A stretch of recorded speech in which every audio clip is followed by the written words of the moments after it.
ചില ഭർത്താക്കന്മാര് ഇവിടത്തെ ഭയങ്കര പുളിയാണേ. അനുഭവിക്കുന്ന ഒരവസ്ഥയാണിത്. അയലോക്കത്തെ അവരെ കണ്ടോ എപ്പോഴും ഉണ്ട് അവിടെ കൂടെ പറയുന്ന ഇവിടെ ഉണ്ട് ഒരുത്തൻ. രാവിലെ പോവും വൈകിട്ട് കേറി വരും. എന്തായാലും നന്നായി ചെയ്തിട്ടുണ്ട്. അവന് വേറെ ജോലിയൊന്നും ഇല്ല, അവൻ അവളോട് നടന്നാ മതി. ഞാൻ അങ്ങനല്ല, ഞാൻ പോയിട്ട് വേണം എന്തെങ്കിലുമൊക്കെ നടക്കാൻ. ആ ചേച്ചി, ഞങ്ങൾ അടുത്ത മാസം ഇവിടെ കാണത്തില്ല കേട്ടോ. ഇവിടെ നോക്കിയേക്കണേ. നിങ്ങൾ ഇങ്ങനെ ഇവിടെ പോവാ?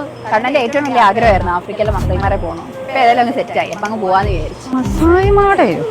ഇവർക്ക് എവിടെയെങ്കിലും പോണേ അങ്ങ് പോയാൽ പോലെ. എന്തിന് ഇപ്പോഴത്തെ മോച്ചൊക്കെ വീട്ടിൽ ഒന്ന് പറയേണ്ട കാര്യം? ഞാൻ വല്ല പറഞ്ഞാണോ? നീ ആഫ്രിക്കയിലോ ഏത് കാട്ടിലേലും പോയി. ഇതൊക്കെ എന്തിനാ 5 വന്ന് വീട്ടിൽ പറയേണ്ട കാര്യം? ഇവിടെ ഞാൻ എന്ത് ചെയ്യാനാണ്? ഞാൻ ഇല്ലാത്ത നേരത്തേക്ക് അവള് വന്ന് ഇങ്ങനെ ഓരോ കാര്യങ്ങൾ പറയാം. നിനക്ക് എന്റെ അവസ്ഥ നല്ലതായിട്ട് അറിയാവുന്ന. ഒന്നാമത് വാടക വീട്ടില്ല. അവള് പറയുന്ന അവിടെ പോണം ഇവിടെ പോണം. എന്നെ കൊണ്ട് ചെയ്യാൻ പറ്റുന്ന കാര്യമാണ്. ഞാൻ എന്തായാലും അവളോട് സംസാരിക്കണം. നീ എന്തിനാ ആവശ്യമില്ലാത്ത കാര്യങ്ങളൊക്കെ പറയുന്നത്? ആരോട്? അപ്പുറത്തെ ചേച്ചിയോട്. എന്താ പറഞ്ഞത്? നീ നമ്മൾ അവിടെ പോകുന്ന ഇവിടെ പോകുന്ന കാര്യങ്ങളൊക്കെ പറയേണ്ട കാര്യം. നമ്മൾ ഇവിടെ നോക്കാനല്ലേ വേണ്ട? വേണ്ടായിരുന്നു. എന്താ പറ്റി ഇപ്പോ? നമ്മൾ ഇവിടെ ചെയ്യുന്നില്ല, അവര് നോക്കിയിട്ട് അവന്റെ മണ്ടയ്ക്ക് കയറുന്നു. അവനൊരു സമാധാനം കൊടുക്കും. ഞാൻ അറിഞ്ഞു. സാഹചര്യം നോക്കി സംസാരിക്കണം. നീ ശ്രദ്ധിച്ചോളാം. നീ എന്തിനാ വിഷമിച്ചൊക്കെ ഇരിക്കുന്നത്? എന്റെ കാശുണ്ടായിരുന്നു ഞാൻ നിന്നെ കൊണ്ടുപോകത്തില്ലായിരുന്നു. എനിക്കത് സമ്പാദ്യമൊന്നും തന്നിട്ടില്ല. ഞാൻ പോയി ഉണ്ടാക്കുന്ന അതിനേ ഉള്ളൂ.